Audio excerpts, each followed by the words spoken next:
El profeta Nahum es uno de los llamados profetas menores que encontramos en el Antiguo Testamento.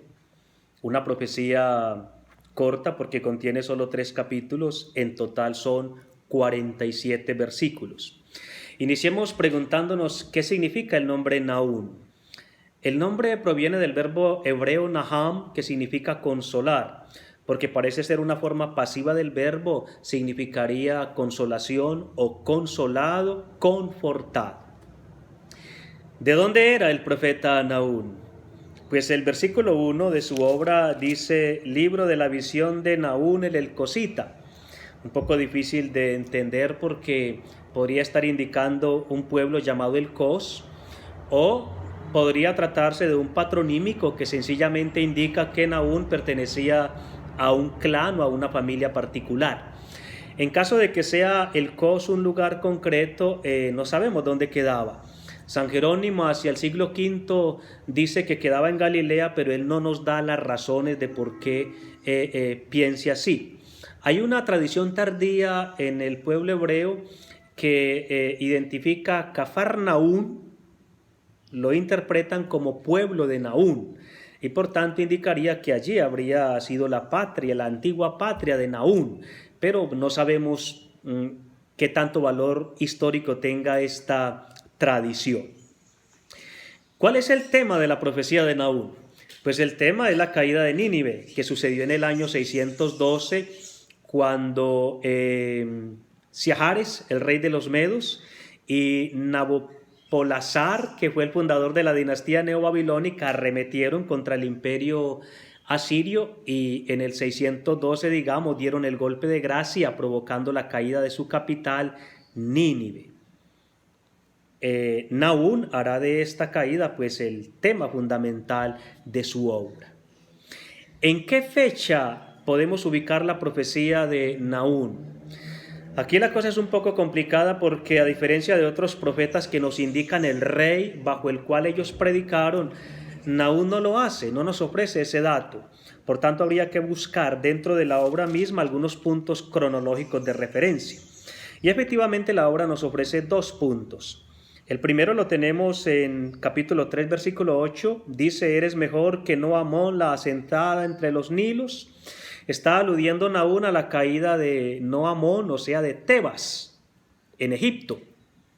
Una caída que los historiadores ubican hacia el año 661 más o menos.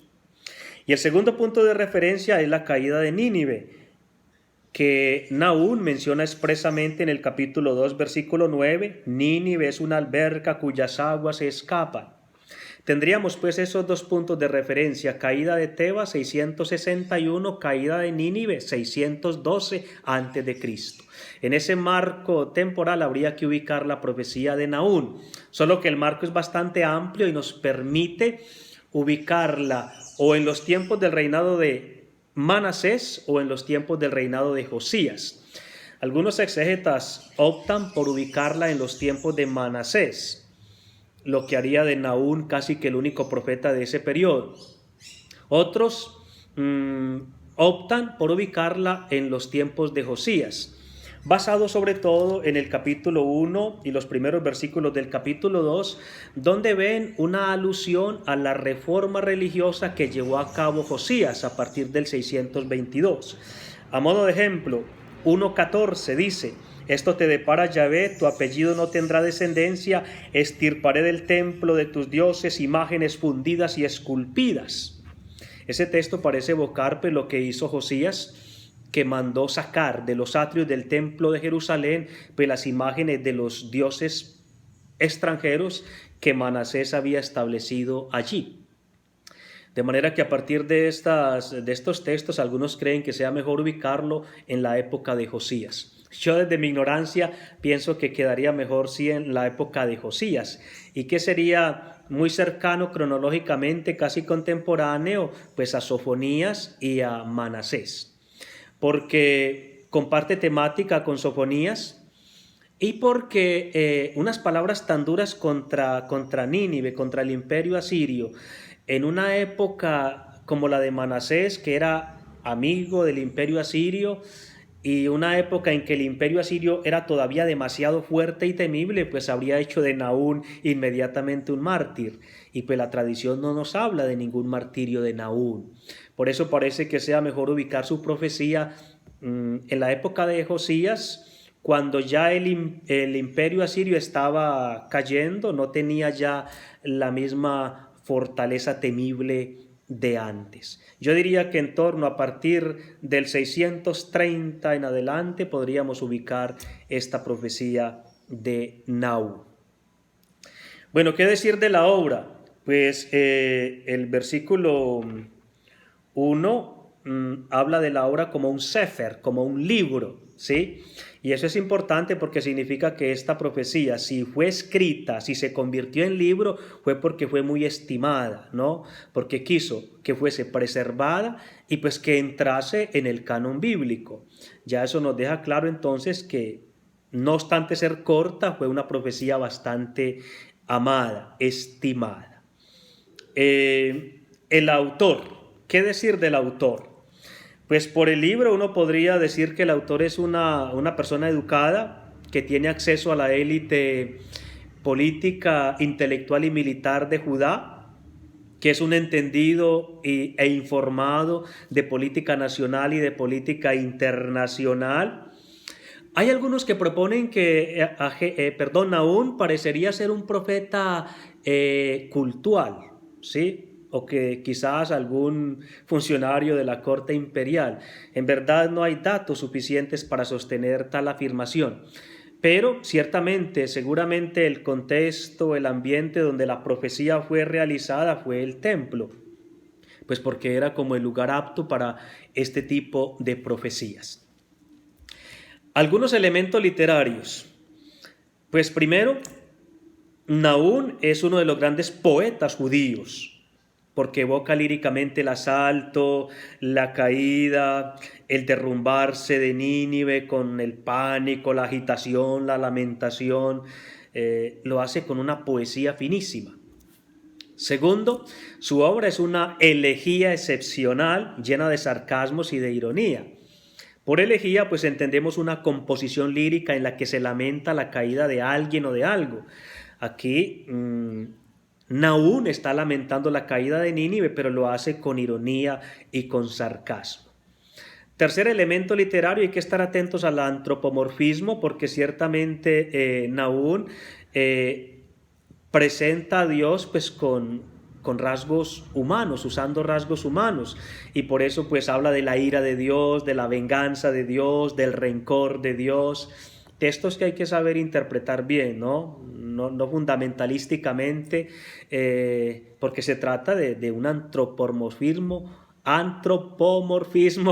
propio de esta época y del género literario que el profeta usa. Cuarto elemento literario, en la última parte donde se presenta la caída de Nínive, de 2.9 hasta el 3.19, Ageo lo hace en un septenario muy bonito. Quienes tengan o usen la Biblia de Jerusalén, en la Biblia de Jerusalén les va separando mediante los títulos ese septenario, ¿no? Son 7 unidades literarias a través de las cuales Nahum presenta esta elegía sobre la caída de Jerusalén. Por tanto, ese arte de construir en septenario también es un elemento literario digno de destacar. Quinto, hay que admirar en la elegía la acumulación de verbos, de imágenes, de metáforas. Algún autor ha dicho que el poder de las imágenes de Nahum no tiene rival en la Biblia hebrea, y yo creo que no esté muy equivocado.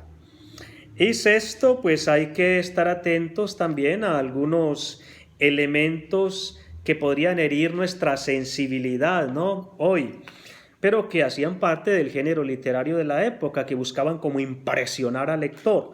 Por ejemplo, el capítulo 3, versículo 10, dice: también ella fue al destierro, al cautiverio partió, también sus niños fueron estrellados en los cruces de todas las calles. Sí, son textos que hoy suenan a nuestros delicados oídos muy rudos, muy crudos, pero hay que tener en cuenta que hacen parte pues del género literario de la época, ¿no? que hay que saber interpretar según el modo de pensar y el modo de expresarse pues del siglo VII antes de Cristo. La estructura de Nahum. Nahum básicamente se puede dividir en tres partecitas. La primera parte es un salmo alfabético incompleto que va del capítulo 1, versículo 2 al versículo 10. ¿Sí? Es corta. 1, 2 a 10. Es un salmo alfabético incompleto porque termina en la letra Kaf. ¿Sí?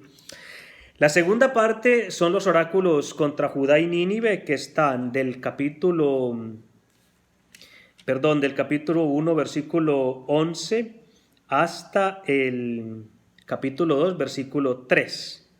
¿Sí? Sería la segunda parte.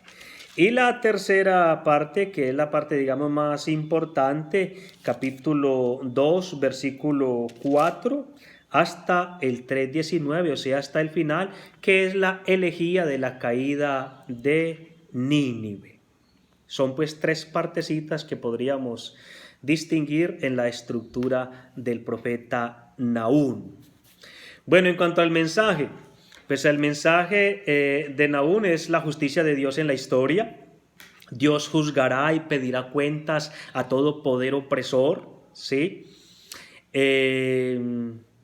Los árbitros de la historia no son los países, reinos superpotentes, sino el Señor, que es el único Señor del cosmos y de la historia. Y Dios, cuando interviene para juzgar, pues no lo hace indiscriminadamente, sino que Él distingue el trato que le da pues a los justos de aquello que le da a los injustos. Dios condena el orgullo prepotente, la prepotencia arrogante de quien se hace igual a Dios, ¿no? De quien se cree Señor del bien y del mal, porque Señor del bien y del mal es solo Dios. Otro elemento del mensaje es que de todas maneras, por cuanto sea trágica la profecía, pues infunde también esperanzas, ¿no? Esperanza que genera alegría. El profeta no solo denuncia, sino que también anuncia. Es muy bonito que Nahum haya querido con su mensaje romper el muro de la desesperación y decirle a la gente de su época que había una luz al final del túnel, porque el pueblo había vivido largo tiempo de opresión y de vasallaje del pueblo asirio que estaba hundiendo a la sociedad en desesperación. Pues Nahum da esperanza, dice, eso pasará, ¿sí? Esta potencia, como todas las potencias humanas, pasará. Y Dios se revelará cercano y salvador para su pueblo. Bueno, terminamos mirando la relación del profeta Nahum con el Nuevo Testamento. Escasísima porque el Nuevo Testamento no cita expresamente al profeta Nahum. Éxito tuvo en cambio el llamado texto de El Mensajero de la Paz, que aparece en el capítulo 2, versículo 1. Hine al Jeharim ragle mebaser mashmiach shalom, dice Nahum. He aquí sobre los montes los pies del mensajero que anuncia las buenas nuevas de la paz. ¿Sí? Es un texto que ha tenido fortuna porque aparece también con palabras casi que idénticas en Isaías 52:7, pero como ese texto es del Deutero Isaías, por tanto es más tardío, por tanto dependería del profeta Nahum. Y este texto de Nahum, ese texto del mensajero de la paz, pues el Nuevo Testamento se lo aplica a Cristo en Hechos 10:36, se lo aplica a los apóstoles en Romanos 10:15 y se lo aplica a todos los cristianos en Efesios 6:15. Por tanto, digamos que es el texto de Nahum que ha tenido más fortuna en el Nuevo Testamento. Bueno, esto era a modo de introducción de este profeta corto pero bellísimo del Antiguo Testamento que es el profeta Nahum. Buena lectura para todos.